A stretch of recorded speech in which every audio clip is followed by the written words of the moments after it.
จะตับตุ๊บให้น้องอะไรเกี่ยวเป้าตับตุ๊บเนี่ย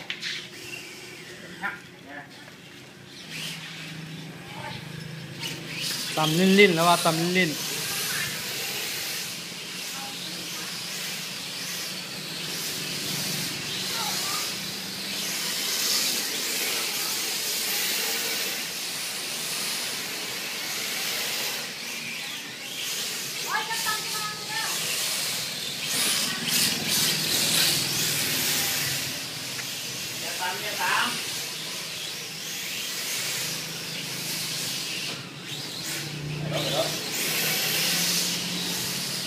น้ำกันแล้วตอนนี้แล้ว